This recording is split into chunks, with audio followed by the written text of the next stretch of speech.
Welcome to Baseball Biz on Deck. I am Mark Corbett, and with me is Mr. Matt Germain for yet another Rays Up edition of Baseball Biz on Deck.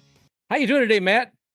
I'm having a lot of fun watching all the action in the league, and it's hard to keep up with all the news pouring in, to be quite honest. So I've been going blind watching the X feed coming through. Oh my gosh! Here we are, buddy. We've just made it through opening week. 7 games for the Rays, 7 games straight out, a lot of other ones as well, and expectations, some met, some not, and. Well, yeah. I mean, let's face it. I don't think you or I, either one, for instance, probably thought we'd see, the Yankees doing quite as well as they did thus far. Right. Yeah. Geez, my knees. And, it just almost hurts my soul. What can I say? It almost hurts my soul when I see them do so well. But let's see now. And they were in Houston, right? They defeated Houston straight away in Houston, and that itself was something. Yeah, it's tough to see as a Rays fan, but you have to tip your hat to the teams when they do well, and you have to, be humble at the same time. So it's nice to see teams being competitive, and I think it was interesting to watch both those teams go at it and kind of give us a glimpse of what they may be up to this year. And then they faced the Diamondbacks, and they won those games. That wasn't really a surprise. Let's see, the Diamondbacks took one of the 3, didn't they? Yeah, that's right. So that's the one loss I think they have to date. If we look across the rest of the AL East, we see that the Red Sox have a 5-2 record, and I don't think they had quite the challenge of facing the Astros or some other ones. Let's see. Well, no. What was that? What was that like? Let's see. No, because they started out with the Mariners and then the Athletics. So it wasn't like the hardest sell in the world. The Orioles were 3-2. So their winning percentage is at 600. And I think, again, what can you judge in a week? The Blue Jays are 3-3, and we are now 3. That's not right. 3-4, yeah, 3 wins, 4 losses. Ooh, yeah, people, can you believe it? We're in a losing season thus far. Scary stuff. Yeah, I think we kind of got spoiled last year. All of us Rays fans did, where we kind of got a cushy lead and got to kind of cruise through the rest of the season, and we knew that wasn't going to be the case every year. So if you're hovering around 500 in April, that's fine. If, as we saw with the D-backs and the Texas Rangers last year, momentum going into the playoffs is way more important than your April record. Well, absolutely. And I mean, I'm looking here, 7 games, 7 days with the 3 wins, 4 losses. I mean, we were playing formidable opponents. The Toronto Blue Jays are just amazing to watch and to play against. And we were playing the World Series champions, the Rangers. And it was kind of tough. I mean, they hurt us at the beginning of the postseason last year, and it's still a strong team that Boschi's really got managing with. And we'll see probably more great things come from them throughout the year. But this past week, there was a lot else going on as well. I was looking at let's see, what was it? The April 1st, Boston's Taylor Hawk. He struck out 10. Yeah, he struck out 10 folks in 6 innings. And that was Boston defeating Oakland 9-0. Again, sorry. Houston, after losing 4 games, the Yankees at home came back on April 1st, trouncing the Blue Jays 10-0. And Oakland, it's just sad. I mean, the story with them, how that's been, they've had, let's look in here, and this is from probably 2 days ago, so the numbers are probably even more grave than I'm reading here. Let's see, they became their first team in 7 years to commit at least 5 errors in the first 3 innings of a game. Jeez. I mean, this is not the sort of thing you want to see for your team. Let's go to Houston again. Ronel Blanco with the Astros. In their 5th game, I think it's his 8th career game, had a no-hitter, man. And it was against the Toronto Blue Jays. So after getting their butt kicked pretty harshly by the Yankees at home, they decided to step up and feed it to the Toronto Blue Jays, and that's fantastic. I love to see a young pitcher like that be able to have a career high. Yeah. Yeah. He was impressive. I saw some of the highlights. I didn't watch the game, but yeah, definitely looks like he's going to be somebody to watch for the rest of the season as to how well he can pile it on after that. Since this is a Rays Up edition, let's come back to the Tampa Bay Rays in the this opening week. What were the? I'm going to start with something you said, and I was shaking my head last week. You said, Hmm. Mark, I think we're going to take 2 of the 4 with the Blue Jays. And I was like, oh, come on, Matt. We'll do better than that. Maybe just we'll only give up 1. But Yeah. your prophecy came true, my friend. Yeah, I even had the games they were going to lose right. And to be quite honest, like the one that stung more was how we lost the fourth game. It was just a bad strategy from the get-go. We knew what was to be expected. And the same day I was watching Jacob Lopez dealing against the Norfolk Tides in AAA. And all I could imagine was, why isn't Jacob Lopez in this game? And why didn't they start with Tyler Alexander? Why did he have to come in relief? And why did they go with Sean Armstrong when he gets lit up every time by the Blue Jays? Every time. His record is terrible against Blue Jays hitters, like horrid. There is no need to go there at all. Like Rays had a well-rested pen. They could have used, a litany of other guys, or tried to get Alexander to go as deep as he can from the get-go. Like there's nothing wrong with that. If you're going to prophesize that he's going to be used in as a starter for now, then use him as a starter. Don't mess around.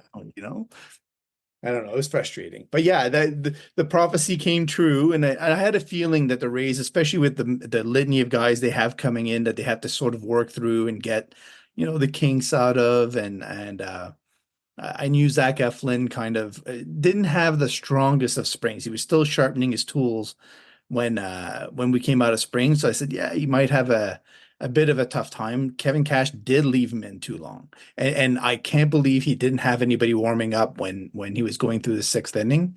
It's his first start of the year. You should always have somebody warming up in the 6th. Like that's just should be expected. It's very rare you'll have guys going deep, especially against a lineup that wears people down like the Jays do. So I don't know. It was a little bit frustrating to be right, but yeah, it was okay. It was a good series. Well, one of our fans referred to you as Mr. Wizard, and I'd have to say they're right, brother. But yeah, it was hard to watch, but it was true. And, you think of the criticism Kevin Cash got a while back about, pulling people too early. And it seems like maybe he underreacted this time around. Well, they seem to be using a different philosophy this year. They want, no matter what, to let the guys go 6. And like today is another example where Aaron Civale could have been pulled after the 5th, just to say, you know what, you did your part. Now it's time to hand it over to the pen. The Rays have, like, for years worked on a 50-50 kind of ratio between the pen and the starters. So even going 5 is still taking up a little bit more than 50%, right? Yeah. And early in the year, I almost expect that to expect them to go 3 times through the lineup, especially a lineup like Texas has, is quite a feat. So the fact that he only allowed 1 run is pretty incredible. And the most encouraging thing that's happened so far this year is Aaron Civale. I think he's earning some fans. He's gone through 2, impressive teams, and it looks like everything is looking up for him for this year, and that's music to the ears of the Rays. If Ryan Pepiot can get on that same track, then they have those 3 strong guys they can lean on, along with elite status Zach Littell. How Yeah, was his start? that's absolutely correct. I want to see more of that as well. Mm-hmm. Uh, somebody who shines for me, not a pitcher, but Caballero. My gosh, he has been exciting to watch. The commitment that young man has, it reminds me in some ways of first time I saw Rosarina, uh, but maybe with a little less pomp. Not pop, but pomp. But he that incident he had the other day, we still in third, probably we shouldn't have, and with the Blue Jays. and it was a Genesis, correct? I can't say Cabrera, the pitcher for the Blue Jays. He came back and pushed Caballero in the face, Yeah. and I was like, dude, come on. And even Caballero was like, what? He wasn't cursing. He wasn't trying to take some kind of active physical But role against, yeah. Cabrera. Honestly, though, Mark, like you've seen a lot of these plays at third base when the guy comes around, he gets, tagged out. Why is the pitcher going up to the base in that moment? There's no reason for him to walk up to the base. If anything, most of them end up walking off the field because it's a third out. It's over. So there's no need for Cabrera to be there to begin with. The fact that he stepped into the base because he was a good 5 feet away backing it up before. Yeah. And he's the one that instigated the whole thing. And that's why he's getting the suspension. It's not just that, it's because he literally had a premeditated uh agenda when he walked up to the base. And the fact that Caballero got thrown out, I'm fine with it because what he was doing was forcing the perfect reaction from the guy mishandling the ball over on the first base side. So he was expecting them to make a perfect throw. They made the nice throw, so he was tagged out. But more often than not, what we see in those plays is that guys throw the ball away again, and then the guy scores, right? And then he's the hero. So the run had already scored, so it wasn't as big of a penalty for that play. But Cabrera, I mean, it's so early in the season, and it's not like Caballero did anything to him. Like, No. he seemed. I love the reaction that Caballero had. It was completely on par with Rays style baseball, where it was just like, "What? I'm not. I'm just playing the game hard. Whoa, what's your problem?" Yeah, no, I thought it was appropriate response, but and I was like, I think too, like yourself, sure, okay, back up your guy on third. Go ahead. Okay, Mhm. he's tagged him, he's out, and you're still advancing toward third. What gives, bud? Come on, really? It's like he was too ashamed of having a bunt making that much impact on the field, that much movement, and he wasn't controlling it. And I think that's what it was. I think he was just probably ticked with himself more than I'll anything. take it another step further. The next time the Rays face the Jays, if Cabrera's on the mound, I'm bunting. Apparently, that's what got under his skin. He was like, I threw a nice pitch and you just bunted it and that seemed to really get under his skin. Like it was an insult. So Oh yeah. yeah, I don't know. There's nothing that came out of it overall. I think both managers handled it very well. That was mature kind of result instead of the usual when we deal with the Yankees, rhetoric between the two or something more aggressive. So it's nice to see level heads came out of it and didn't go any further than that in the series. But Caballero overall, man, are you pleased with what you're seeing with him out there on the field? Love it. And So when a trade first happened, so I happened to have watched a lot of late Seattle Mariners games, and I was I loved Caballero's play over there. So I couldn't believe I would have kept him and dealt JP Crawford. Like I don't understand why the Mariners always seem to empty the excess infielders that they have. They always do.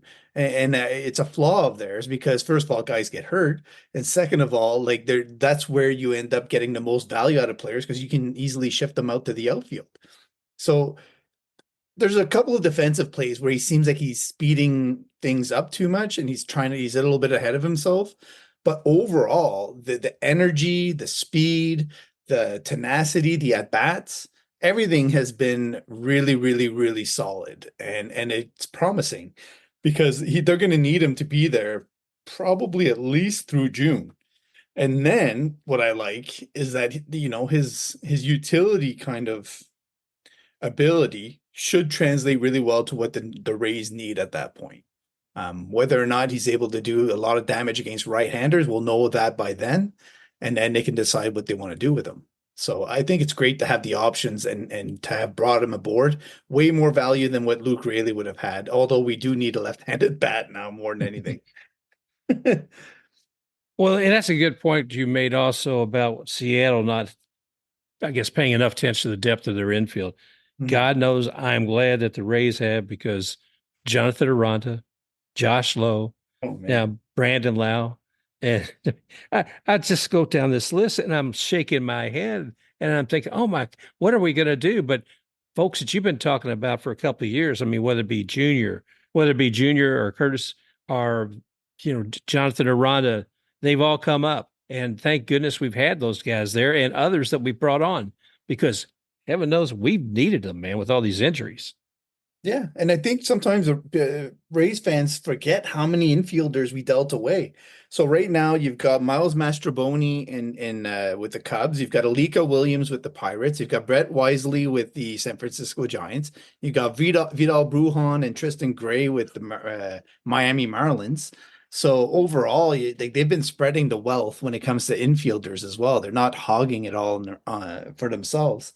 So I think that's interesting in itself as well. They've had so much excess of higher caliber players, and they refuse to just sit with those guys. And instead they went out and got Jose Caballero because they thought he had a higher ceiling and more impact than those guys would have had. And they're right.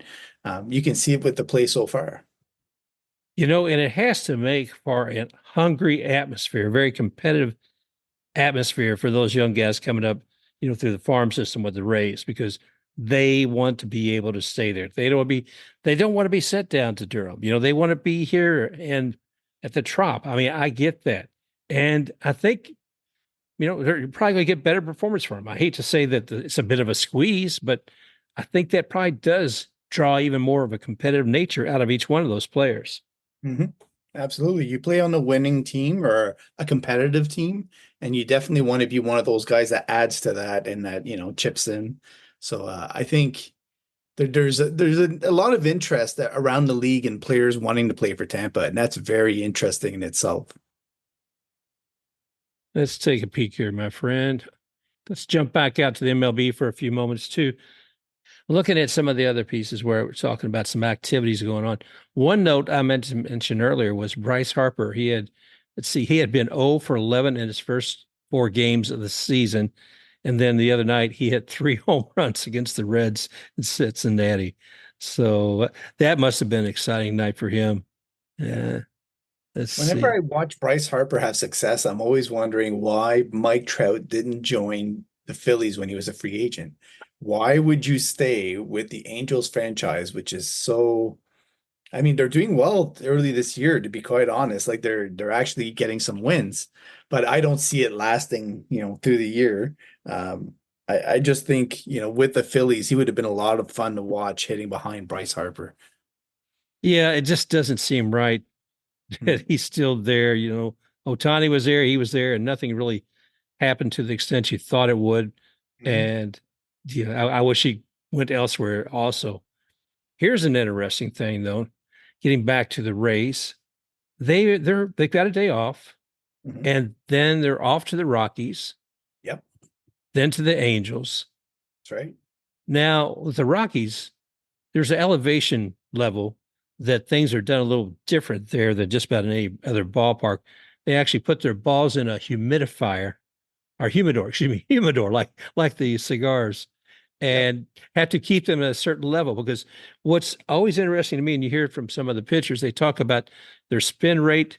They can not expect to have the same spin rate there. The ball doesn't drop as deep. I think more home runs can be hit there, both because of the size of the park and the air. I'm curious to see what we see in Ray's performance when they go out there.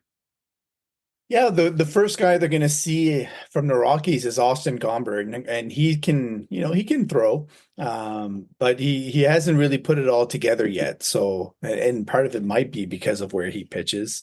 But with the Rays having a right-handed heavy lineup, they should do some fairly good damage against Austin in the first game. And then the two other ones are guys they've never seen before. So whenever you see a new pitcher, it's always hit and miss in terms of how the guys will be able to see, the pitches they're throwing, and with the elevation that you mentioned, it's possible the Rays have a bit of a hard time, lining them up.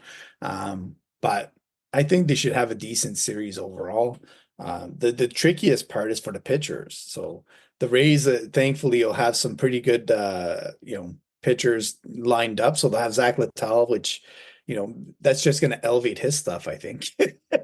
And then Tyler Alexander, I don't know how they're going to use him, whether or not they're going to have somebody else start for him, or maybe they will make a change at some point. There's Ryan Pepiot. Ryan Pepiot at elevation, like I would think his stuff would play up, but it might also flatten out some of the stuff. So we'll see how it goes. I think he has something to prove. Like, he pitched way better than the record showed in his game. And I think he was also left in a little bit too long. I think he figured some stuff out. He got the jitters out. And now that that's done, I'm expecting big things from him, from now on, basically.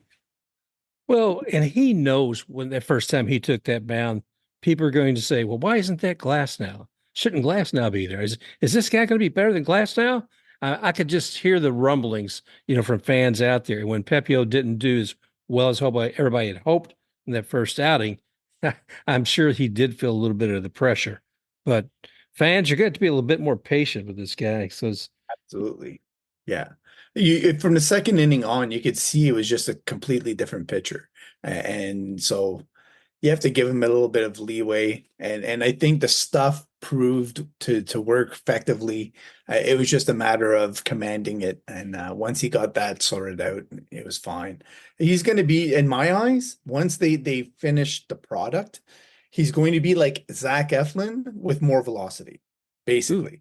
That's what we're getting. And they should be very excited about that, because that is a heck of a pitcher. And if you have a healthy Taj Bradley combined with the group that we have right now, the four guys and how they're pitching, that's an elite rotation. Because I have high hopes for Taj Bradley this year. I still believe, and I know we haven't talked about it yet, but Shane Baz had a setback with his oblique. So I think there's a possibility the Rays will make a move, and what'll end up happening is Shane Baz will go to the 60-day IL. So the sad part of that is that it pushes everything back in terms of expectations, of when guys will return and how long you need to fill that spot. But in truth, I still think that the best course of action for Shane Baz is to bring him back in relief, get him multi innings in there, 2-3 innings at a time, build him up over the year, and then next year look back at a potential starting role if he's good to go. yeah, I really hope he gets better soon. You keep hearing these injuries with this young man, and I wish I should have dug it out. Tim Bassett was talking about it, maybe it was even before opening day, about injuries and how he has to do things a little differently, trying to make sure he doesn't have another injury. And he was talking about the amount of time and number of pitches that teams expect their pitchers to be able to perform out there and still say can't speak, still stay healthy. And it's like, no, it's not going to happen.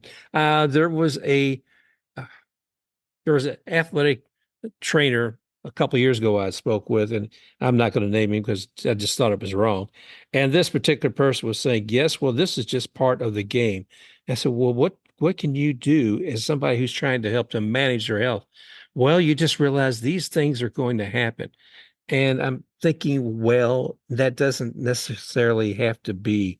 And I'm looking at what you're talking about earlier when the Rays are taking a starter, having him play for 5 innings, and then bring in someone else. I think that is a realistic approach to baseball without harming pitchers as much as we've had in the past.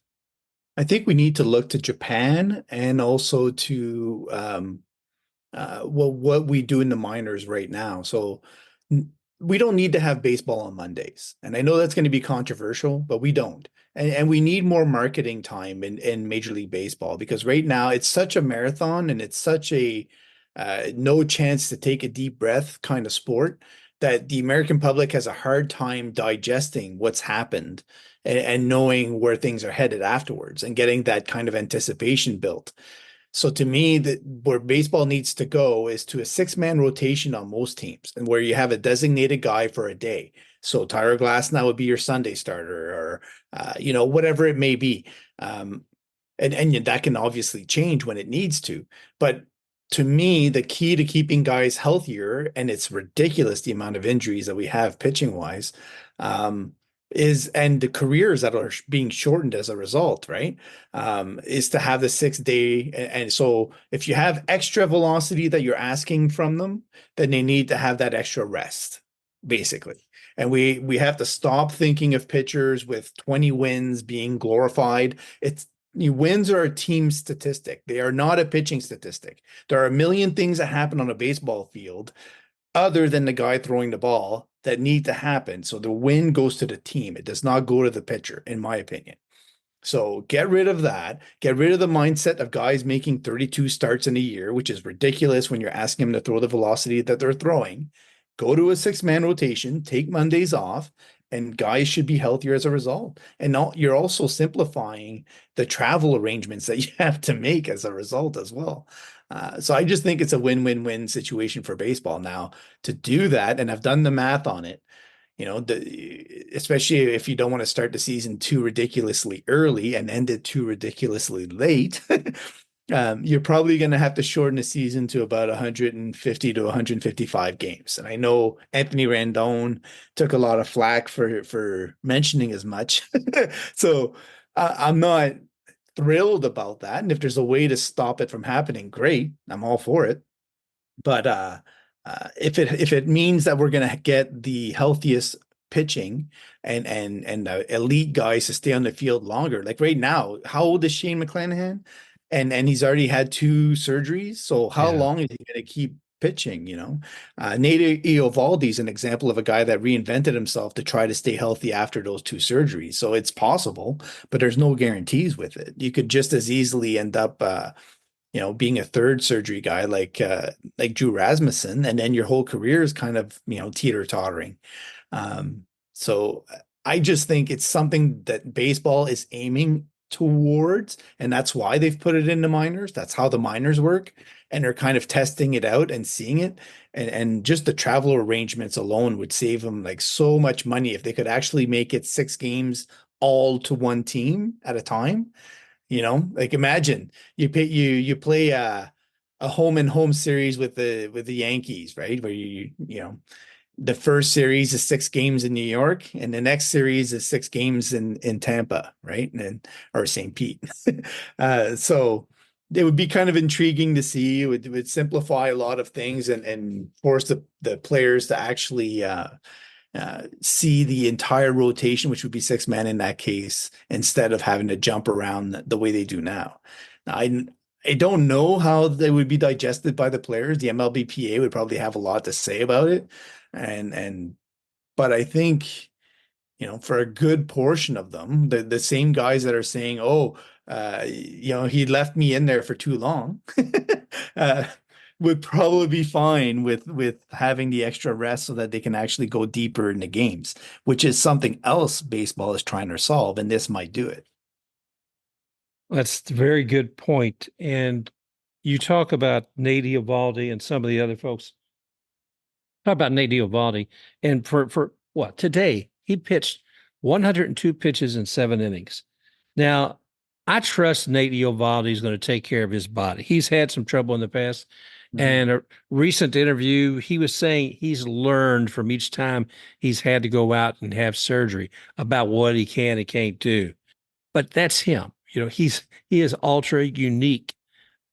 And one other thing too, I want to give you credit. You called me out last week.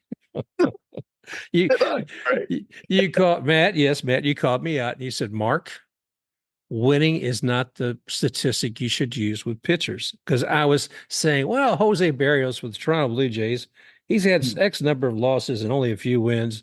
And you're right. I mean, the thing of it is, as you said, if they don't have anybody backing them up, what difference does it make if they don't have anybody offensively backing Right. them up, if they don't have anybody putting the ball into play with their own team, it's not really going to matter how great they are. There's so many things wrong with wins and ERA as statistics that I think we need to, I don't want to say eliminate them. You just have to look at them in front and then dig in deeper behind them, because there's usually, so you can take an ERA, for example, and look at FIP, and see whether or not it was the team that was costing him runs or whether or not it was his own doing, right? So, for example, if I'm a pitcher and I'm pitching in the fourth inning and my manager loses patience with me and takes me out of the game with two runners on, and the next guy comes in and he doesn't get the out that I would have gotten, then I'm charged with those runs. And when it really wasn't me doing the work, to get to earn, quote unquote, those runs.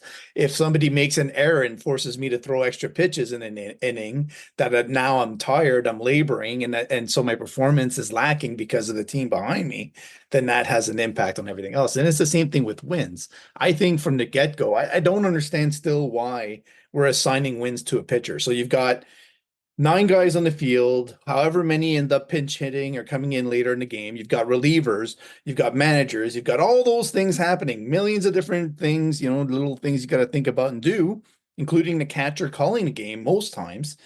And you're giving the win to one guy that's on the mound. Why? Like the whole team was part of this, 9 inning event, 10 inning event, whatever it ends up being.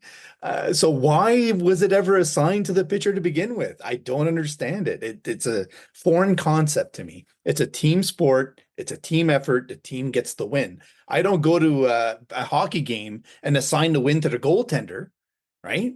That's just, it gets to the team. Exactly. It just, I don't know. Well, here's the thing too about that, man. I would need to get an agent on here to tell me when they're negotiating a contract for a pitcher, there's usually incentives. And in some of those incentives, maybe they can affect and some of them they can't. I mean, if you're only allowed to play so many innings because the manager pulls you out, and that's one of the statistics as far as what you're going to get a bump maybe for additional money for playing that year, or if they're measuring something like wins, like you said, that's not really always in their control. It's the economy of, I should say, the economics of the game. We got to get some more people on here talking about that, because whether we're talking about taking a season down to 150 games and how that could save money, whether through travel, whether that could save health on players, uh, there's got to be an economist out there, somebody doing freakonomics on baseball. Hey, anybody out there, give us a buzz. You got Matt. You can find him on Twitter at Matt MAT_Germain GERMAIN_, or you can find me, Mark, at the Baseball Biz. But man, there's got to be somebody out there. I've got to reach out to some of these sports business schools and maybe get a little bit more information on it, because that's a real bugaboo for me too. Thinking, well, what do you have for incentives, and how much can a player actually control? If I'm a GM or of a team, what I'm pushing are the statistics that I care about. So I'm making those the incentive.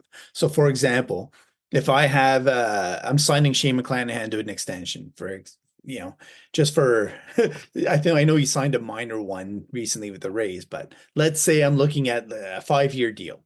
I would tell him, if you achieve this, FIP, fielder independent, statistic, I will give you a bonus of X. I will never base it on ERA, because ERA has too many factors based into it. He could end up throwing however many innings because Kevin Cash keeps pulling him really early and end up with a 1.5 ERA, but really his FIP is 3.8 or 3.9, and I'm not really getting the value. You know what I mean? So if I'm a GM, I'm concentrating on the stats and I'm trying to push those as the incentives. I don't know how the players would receive it, but I'm just playing devil's advocate in terms of, the teams also should be looking at those incentives and what they mean, and how there was a reliever one year. I can't remember who it was. It might have been, it wasn't Trevor Richards. It was somebody else that had called Colin Pache, had 11 or 13 wins, something like that, with the Rays, right? Like if you had put incentives for him for wins, for a reliever, you'd be stuck with that many wins. And it's ridiculous how we assign wins to relievers on top of it, right? Anyways, I just think that it's the business of baseball is a little ridiculous in how antiquated it is in the arbitrations and in the incentives programs. Like we need to update it all, basically. And I think that'll come over time. Well, we've got our work cut out for us, man, because Matt, I really do see there's so many things, and looking from the baseball business perspective, things I want to make sure we educate people out there with. And not going to do it in this episode with the Raise Up focus, but there is a lot. Whether you're using FIP as a measurement, what are some of these managers using it, or excuse me, what are some of these GMs using, and what are something that the players and managers able to get an arbitration with. And to go real deep into the weeds, you can even go into looking at the MLBPA and looking at the last CBA, you had a membership who was ready to accept the contract, but the leaders who were actually working there and sitting across the table, those players weren't, but they were also the players who were making the most money, and many under Scott Boras's, control, if you might say. Yeah. It's a strange beast, baseball. I mean, it's great what we see on the field. We're able to enjoy that, but if you go back in those dark little smoky rooms with the cigars being lit up, it's not going to be just different and anything we can imagine when we're watching the game on the field. It's true. And I think baseball also still has, I want to say, I don't know any of the owners personally. I haven't talked to any of the owners, but just like any corporation out there, there's good ones, there's what quote unquote bad ones. There's personalities. There's a lot of personality with a lot of interests that differ through the whole hierarchy, and it's their game. Like, as much as we want to say the fans own baseball, really they're the ones who own the teams and who have the capability of changing the game over time, right? And I think generally they've gotten some things right recently, and I give them, a lot of kudos for that. They've brought running back into the game some way, somehow. They're kind of forcing things a little bit in certain ways, like with the shifting and yada, yada, yada. But I think it's working out well, and the pushback hasn't been too big. The clocks have been a great thing. So I think the economics of it is the last thing we have to look at, but we have to remember that technologically, how we digest baseball is kind of going through the biggest changeover from what used to be cable and cable packages and everything else to reinventing itself and trying to come up with the best version of whatever that is. So we're kind of like in the middle. Yeah, I don't know. I'd say the last quarter of that transition. So I don't know if it'll go completely to MLB control, or if it'll go to more Amazon / Apple / whoever else, and just selling it in pieces like that. But I think the NFL is a good example of how you can do both and still end up with a winning product in both cases. So yeah, it's interesting. Well, let's talk about your opening day experience, because, man, all I can hear is Buck Martinez's voice just getting real nasal. Tell folks what you did so you could actually watch opening day of the Rays. Yeah, so I will actually put on the Rays broadcast on the radio and turn down the volume, because I'm blacked out basically because I'm in Canada, so I'm forced to use Sportsnet as the way that I view the game. So I had that on, but with the volume completely turned down, not only because the voice pitch, but more because of how it's not as bad as the Yankees, right? You watch the Yankees and it's so crazy that you can't really stand to watch it. I think it's almost antagonistic the way that they talk about the Yankees compared to everybody else. So the Jays are not to that level, but they're kind of close. So I enjoy watching. I don't know why, but I've gotten really, really used to the Rays broadcasters and enjoy them quite a bit. I love Trisha, and so to me it makes more sense to listen to the broadcast of the Rays instead. Wow, there's a great endorsement right there. So, hey, Bally Sports, we'll take the check. Go ahead and send it our way. Oh man, sponsorships. There we go. Now we're Yes. talking. No, but I'm with you. I know it's. Um, I think it's interesting because I was looking at the promotion, because I signed up for both MLB.TV and Bally Sports, and I think Bally Sports said they cover 153 or 159 games, and I thought that's today's world, that's pretty good. Yeah. If you told me that 10 years ago, I said, I need all 162 of them, take on it.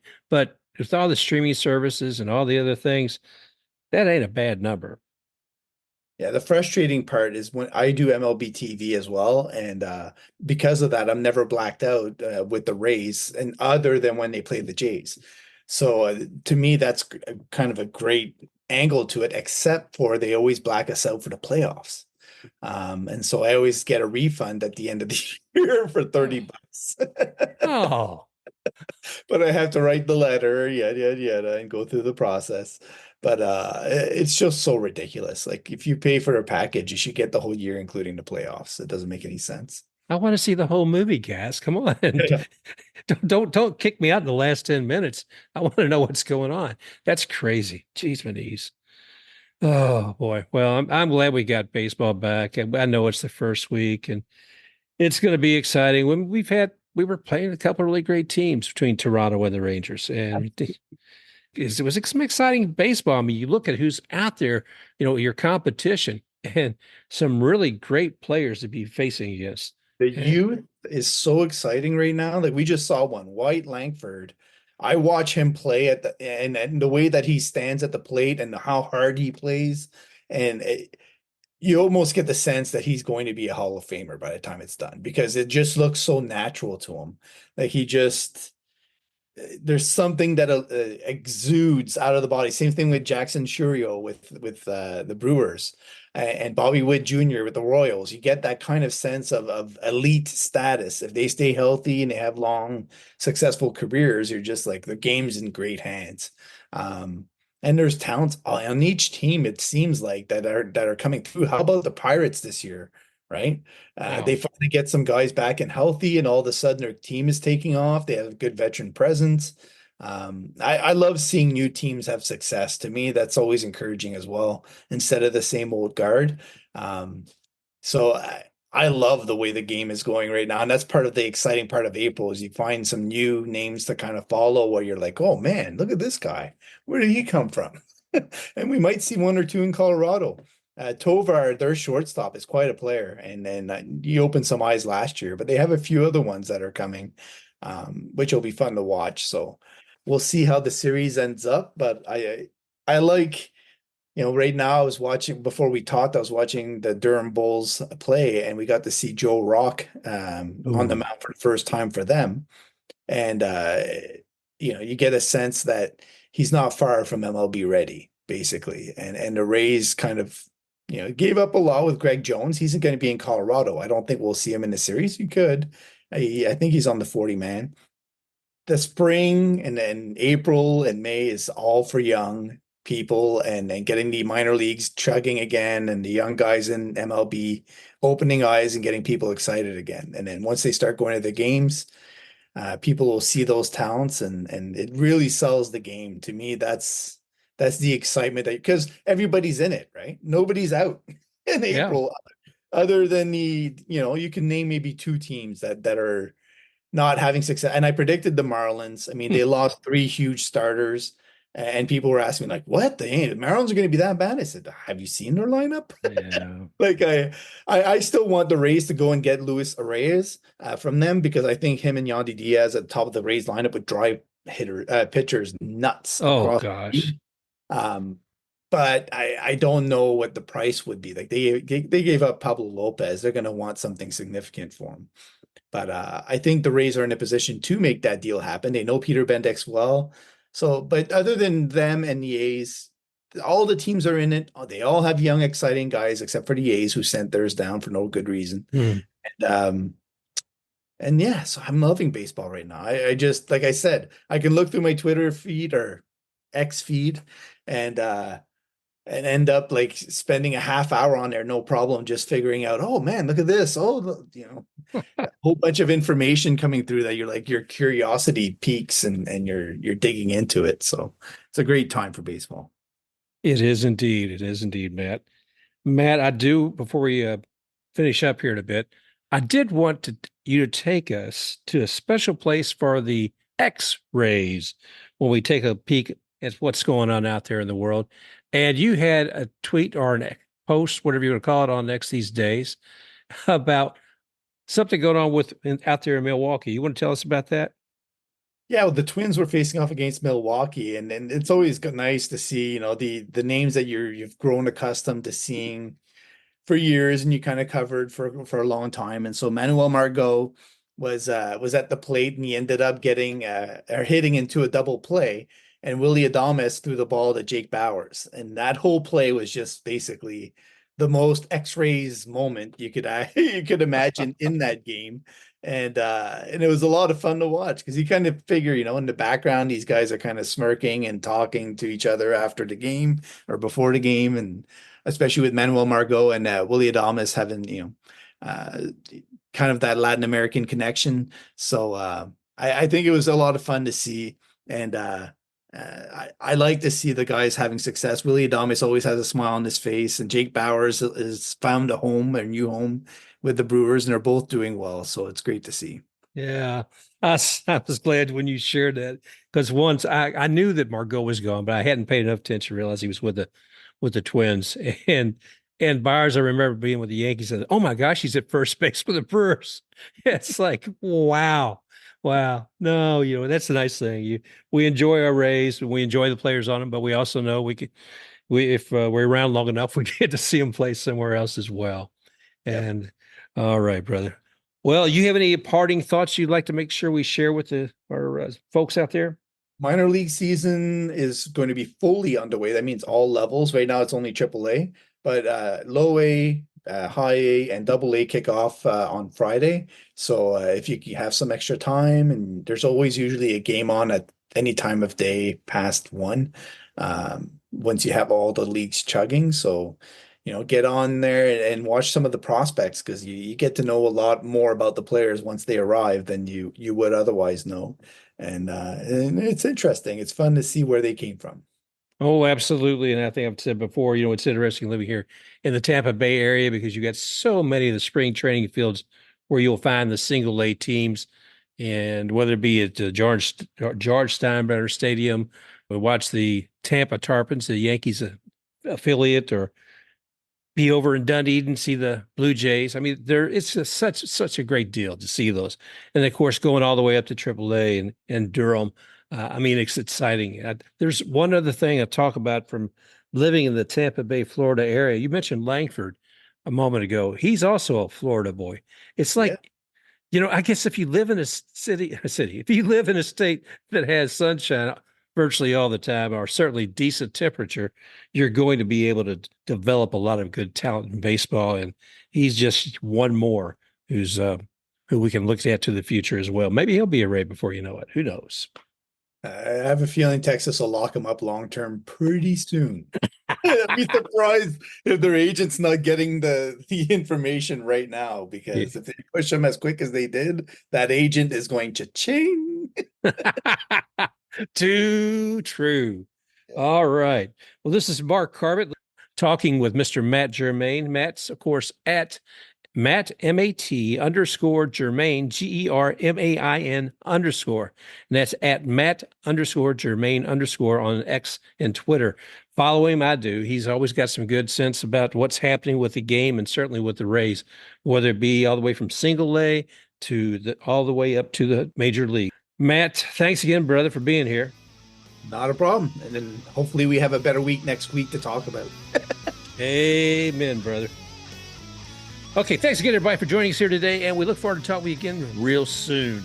Just remember, you can find us on Apple Podcasts, iHeartRadio, YouTube Music, Pandora, Amazon Music, and, of course, here, and also on BaseballBizOnDeck.com. Please go ahead and love us, like I said, and leave your reviews. Also want to leave special thanks to XTake RUX for the music rocking forward.